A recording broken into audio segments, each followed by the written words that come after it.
is Football Night in America, served by Applebee's.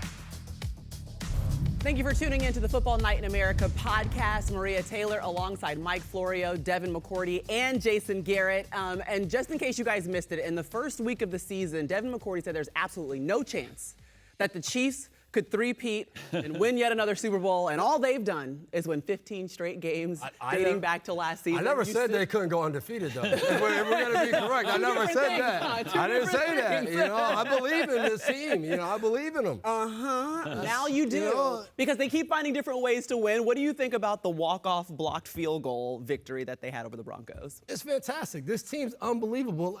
But let's hold on. We haven't even started the playoffs yet. You're like throwing me under the bus. But this team, it reminds me so much of my New England Patriots teams, of being in all these close games.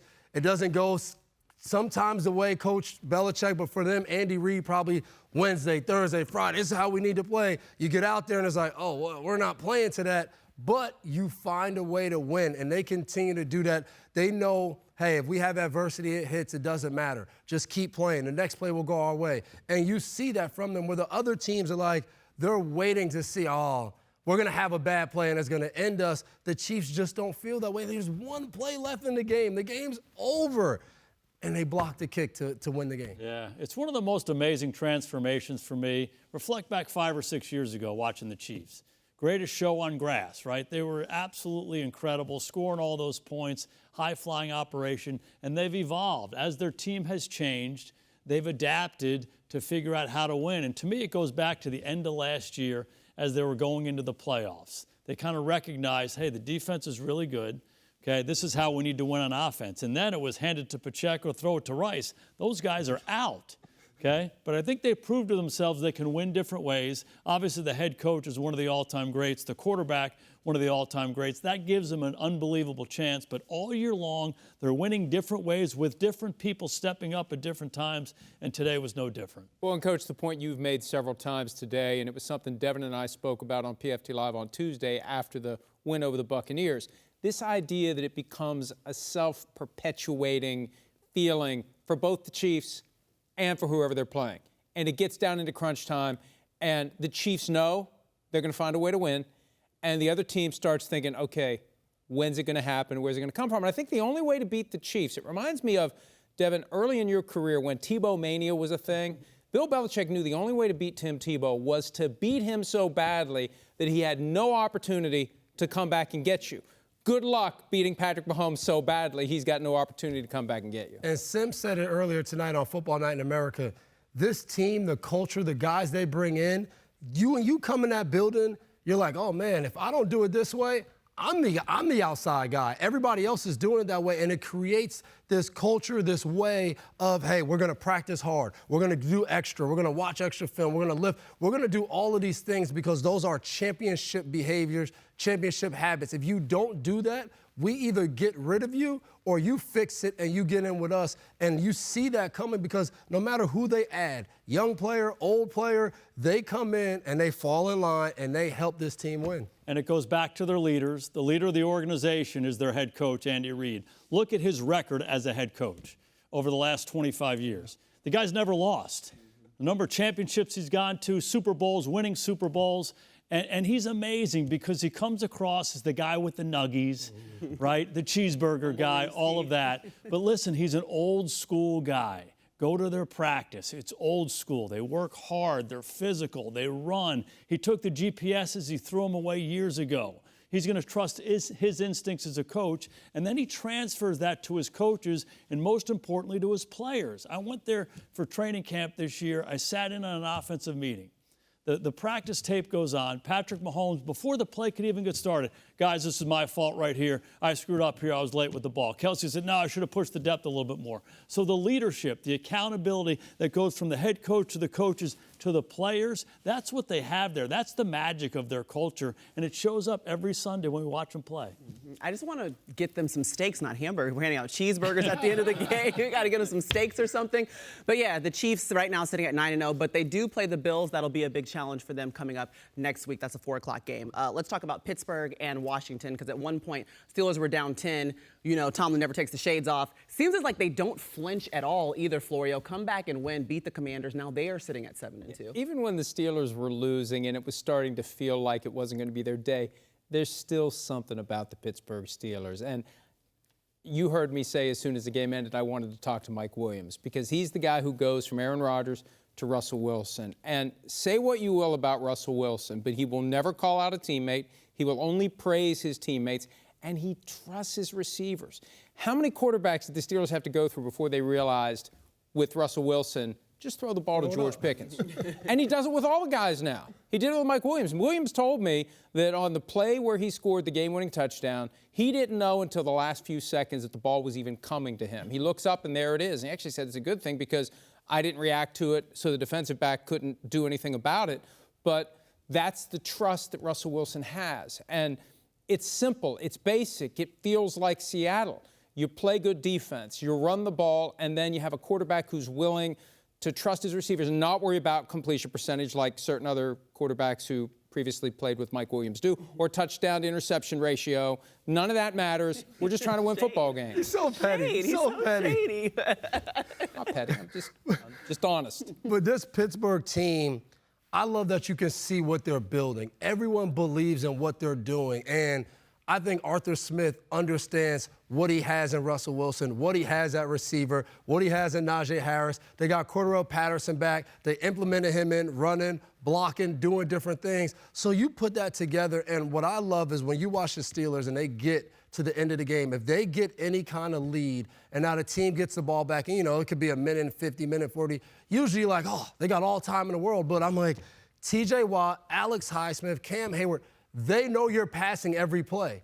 I think Mike Tomlin loves the opportunity for his offense to score and end games playing defense. And they did it on Monday night game against the Giants. T.J. Watt gets a strip sack. They stopped Washington this week. They a half a yard short of the first down. I think this team understands, hey, we believe in this defense and our rush. If we can play in a 2-minute drill, we think we'll win the game. Yeah, this is the most Pittsburgh-like team that Pittsburgh has had in a long time. And I think Mike Tomlin loves coaching this team. They were very aggressive in how they wanted to handle the quarterback situation. Okay, let's get Justin Fields. Let's get Russell Wilson. If you've been following the NFL the last couple of years, Russ hasn't been cooking, right? And I think the reason for that is Russ, maybe as he evolved in Seattle, wanted to be on the line of scrimmage and do all these things that all these other quarterbacks are doing. And I think Mike Tomlin said, no, we're going to go back to when you were really rolling, when you went to 9 Pro Bowls in Seattle and you guys were winning all those games. You played great defense, you ran the football, and you were able to make some plays on the move and throwing the ball down the field. Let's go back to that. And so that's what they do in Pittsburgh. They want to run the football. They ran the ball right down Washington's throat today. They played really good defense, and Russ did what Russ used to do. And I think it's a perfect fit. And you can just see the confidence that Tomlin has over there. It's like, this is the kind of team I want to coach. Now, how far can this go? I don't know. But when you play good defense, you have solid quarterback play, and you run the ball, you give yourself a pretty good chance. And it's important because late last year, there was some noise. What's Tomlin going to do? What does he want to do? And that was real. He seriously thought about what his future was going to be. He became reinvigorated this offseason. The arrival of Arthur Smith to run the offense, getting Russell Wilson, getting Justin Fields. It's given him, you know, after all those years, you need kind of a fresh start. And I feel like you combine that with everything the Steelers traditionally have done, and it makes them a dangerous team. And before you remind us, I'm we thought Fields. Devin didn't agree with Mike Tomlin's decision. You know what's going to do it. That's what I said. Only thing I could think about is Mike Tomlin let us know there's a reason I'm well compensated. Yeah. I make these big boy decisions. Justin Fields is out. Go ahead, Russ. Let's get cooking. And I was wrong. And I think a lot of people were wrong. Russ goes in there, and they haven't looked back. And the Commanders are still good. I think between the loss to the Ravens, the loss to the Steelers, even though they didn't win, it's not like they embarrassed themselves. They are still going to be a team to be reckoned with in the postseason. Embarrassed themselves. It's 4th and 10, and Ertz makes 9 feet, 9 yards, 11 inches, right? I mean, he just misses the damn thing. So to me, there's so much to be happy about. Besides the Chiefs on their quest for a three-peat and being undefeated, the next best story for me in the NFL is Washington. Yeah. Think about where they have been for the last 20 years. New ownership, that was big. New head coach, Dan Quinn's doing an amazing job. Coordinator, quarterback, just how they play, the spirit they play with. It's been a fantastic story, and they're not done yet. And to be fair, Jaden Daniels did not melt down in going against the Steelers defense. He didn't throw a touchdown, he didn't throw an interception, but he, completed 50% of his passes, a little bit lower than he's done. But he also handled the pressure the way you would want him to, and he's just a rookie. The young guy has stepped up to every challenge. Like, you're playing against the Pittsburgh Steelers. They travel really well. You're watching the game. You could tell that they're loud there. Freiermuth called it the pass, and we're sitting there like, move. We're like, dang, this is a road game. But that's what I think they love about Jaden Daniels. They love following him because he doesn't blink. You go head-to-head against Lamar Jackson. Yes, you fall short, but it is not because you're not taking the team down and responding drive after drive. So the future's definitely bright, and you say it all the time, JG. Washington now has alignment from the top all the way down, so they can continue to be a good football team going forward. Jaden Daniels still for MVP? If they get the number one seed, they got to get the number one seed. You're not watching Lamar Jackson They're not getting at the number all? one seed. Wait till we see who the number one seeds are. Just wait till we see the number one seeds. I don't care who the number one seeds are. Lamar Jackson's going to win MVP. Okay. Let's talk about Christian McCaffrey finally coming back. We get to see him with the 49ers in a full complement of all of the toys for Brock Purdy. Not perfect, not pretty, but it was good to see the band back together. Yeah, they need to get some continuity. They need to build something. This team needs to separate from 500. They're in a division that they can win. Forget about home field throughout the playoffs. They're built to go on the road and win a big game if they have to. This is about proving to themselves and then to everyone else that they can be as good as they were last year. The interesting thing for this team is it was really good to see McCaffrey back, but the defense, like you watched them, Tampa Bay is really, like, they're playing left-handed. They don't have their receivers in there. They didn't really throw the ball to the receivers today. So you go into the game, you're like, okay, Rashad White, Bucky Irvin. Don't let these guys. Those guys have big games. They're running the ball. They're doing different things.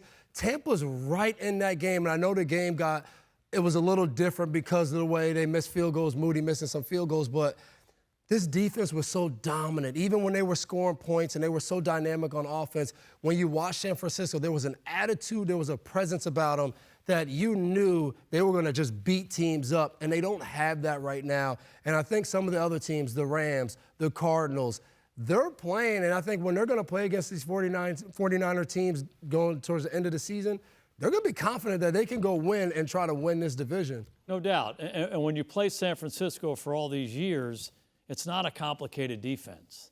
They line up with their four guys. They play a couple different coverages. And so the reason they've been so good is they just do it better. They have these guys that can get off in the line of scrimmage and disrupt. The linebackers running all over the place. And for whatever reason, they're not playing with that same edge that we're talking about. And if you're not playing with that edge and you're not beating them with scheme, all of a sudden you become an average defense. But this was big for the 49ers today. One of the disappointing things when you follow the NFL every week are the injuries. When these marquee players aren't in the lineup, the whole thing changes. And to get a guy like McCaffrey back, he's just such an elite player. And it gives everybody on that team confidence. Was he overly productive running the ball? Not really. He's kind of getting his feet back up underneath him. But they just had a different energy and a different feel today. So I think getting that win the way they did, figuring it out at the end, is going to get them going forward. He's just going to get better and better and better as it goes. And the poor Buccaneers are like the anti-Chiefs, where it's one game after another. They could have won it, they should have won it, and something happens and they lose it. They need this bye week so badly. They need to reset. The season is slipping away from them. They can still get into the wild card round, and they can play with anybody. They beat the Lions in Detroit, but they got to learn how to finish. There's attention to detail and some of the coaching decisions, clock management, going for two, etc. They need to just stay alive because they can be a problem in the postseason. All right, let's fix some problems now. Play a game called Fix My Franchise. So put your ownership or GM hat on. You make the difference. We get to be negative. Yeah. This encourages Well, you're negativity. coming with solutions. Yeah, I'm looking at these teams. I'm like, what are we supposed to say about these? Yes. I'm going to say about all of them. Let's start with the Bears. On a 3-game losing streak, what are you doing to help the Bears? And look, Coach, I'm sorry, but it's time for a new coach. There's too many players who are saying things that are equivocal when it comes to whether or not the message is getting through to the players. It was DJ Moore last week. Hey, has Matt Eberflus lost the locker room? I want to say no. Well, you're not saying no. You're not saying no. And then today, Kevin Byard didn't want to get into whether or not the players are following the coaches. That's a problem. And that's not going to get fixed anytime soon. And this is the time of year where owners start thinking, what are we going to do after the season? Who are we going to try to hire? This is not the time for Matt Eberflus to put together these 3 straight losses we've seen. Yeah, I agree with you on that. And I think it always stuck out to me for players, if you like your coach and you like the situation that you're in, your opportunity to show that is on Sunday, the way you play. And the Chicago team, yes, you have a young rookie quarterback. He's going to get better, but like everything else about them, the New England Patriots have been an up and down, inconsistent, not a very good football team.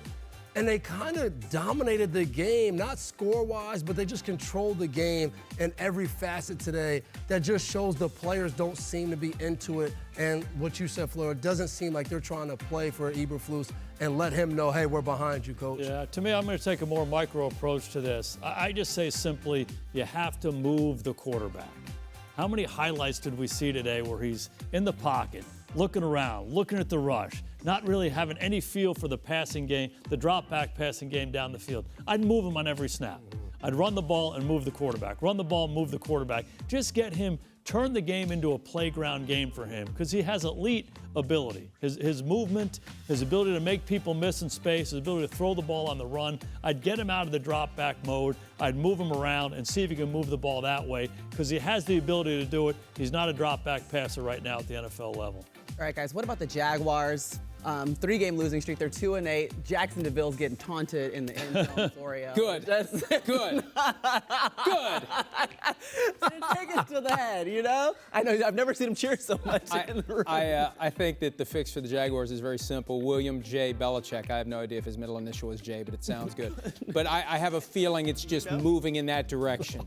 Is it? It's not. I don't it's know. moving in that direction that it's going to be Bill Belichick next year for the Jaguars to try to turn this team around. Shad Khan went with Urban Meyer for crying out loud.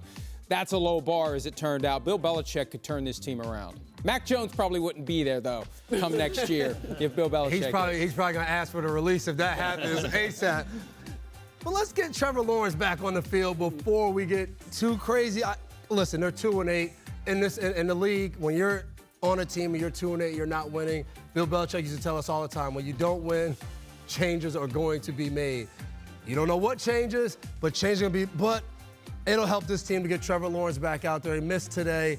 They fought pretty tough with the Minnesota Vikings. Minnesota's a good football team. So again, this shows me a team that's still willing to fight for their head coach, but it looks tough right now for Peterson. Yeah, Mike, you used the word earlier, finish. And the best players finish, the best teams finish, and now they have an opportunity to finish. Are they going to go away? If you as a pro football player, you're 2-8, and know that you have 7 to play, are you going to go away? Because if you do go away, you're already planning that vacation? Yeah. If you're doing that at the U-Haul's going and you're looking at your calendar, so I would challenge them to finish. And have pride individually and pride in their team. And if you remember a couple of years ago when they made their little playoff run, I think they were 3-7 after 10 games. I'm not saying this team is equipped to go to the playoffs, but there's enough there to play better than they've played. By the way, it's William S. Belichick. And the S I saw you Google that. The S stands for no state income taxes, so take it to Florida. Or Steven. Steven. Okay, let's do the Cowboys. 4-game losing streak. What do they need besides curtains at their stadium? Well, yes. Or they need to turn the stadium. They need to put the stadium on a lazy Susan and turn it 90 degrees, right? Look, this is the problem. How do you define fix? What's your goal? And if you're Jerry Jones, the only thing that I think he cares about at this point is having his team be interesting, compelling, big crowds on TV. Coach, I don't think he cares as much about winning the Super Bowl as he says. I think that's just part of this grift, this snake oil sales bit that he does. I came to that conclusion earlier this year, and nothing I've seen this season makes me think that this is about Super Bowls. This is about America's team. He wants to get back to that. So either way, they got to do something to get back to that level. But this isn't about Super Bowls. This is about maximum attention, maximum interest, maximum compelling TV. need some talent. They lost guys. This team was a good football team last year, kind of fell apart in the playoff game, but they don't have enough to go win. So, yes, McCarthy will get a lot of blame. He's the head coach, but overall, I think everybody looked at this team and was like, hey, this team was really good last year. They don't have the same team. They're not going to be as good as last year. Now you lose Dak Prescott. I mean, this thing is going to go downhill and keep going further downhill. They need better players in there next year. Yeah, there's no doubt. And particularly when you're a top-heavy team like the Cowboys are, they have some significant players at position. And when you lose those guys, when you lose DeMarcus Lawrence, Micah Parsons, Deron Bland on your defense, that's going to make an impact. But it's the same challenge that we talked about with Jacksonville, fight to finish. You know, Dan Quinn left the organization after 3 years. When he was there, they played the right way on that side of the ball. And I have great respect for Mike Zimmer, but they haven't played that same way. The injuries have been an issue for them, but they have to get that swagger back. And it's really an incredible enigma to me for them to go 16-1 at home over the last couple of years and then come back and not even be competitive in their own building yet this season. It's really interesting. So I just encourage those guys, I know a few of them, to dig in and keep fighting because there's a lot of football to be played. You just made me want the Cowboys to start a show called The Real Cowboys of Dallas and just have like interesting reality TV. Jerry would be happy to do America's it. team. He would say, put it on Bravo, NBC. we're here. Put it on Peacock. Put it on Peacock. Let's do it. Okay, what about the Jets? How do we fix the Jets?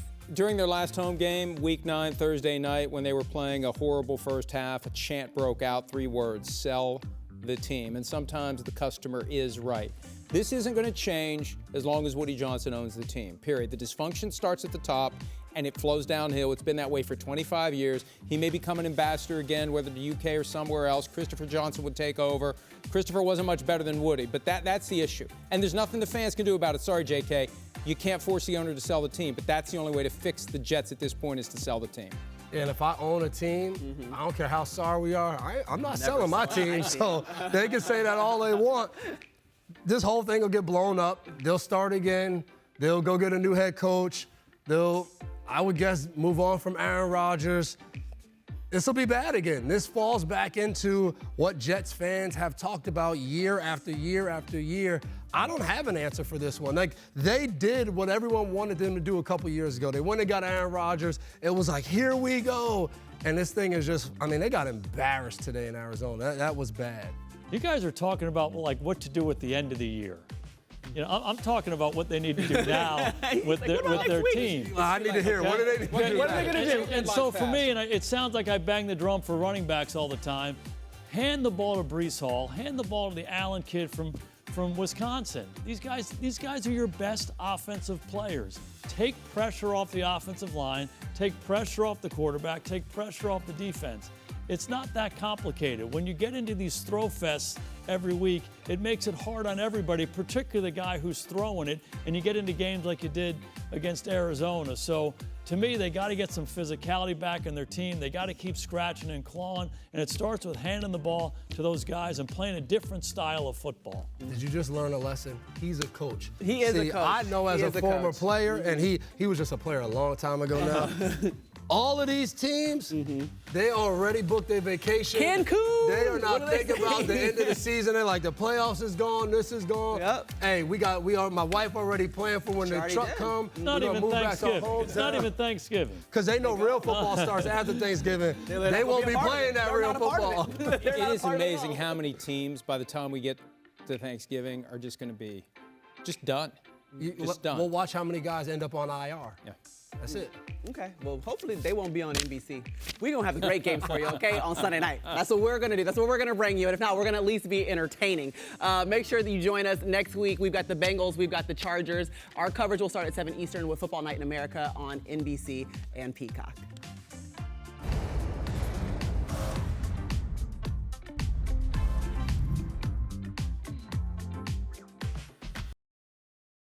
Hi, I'm Mike Tirico, and thanks for watching. Make sure to hit subscribe for the latest news and highlights from NBC Sports.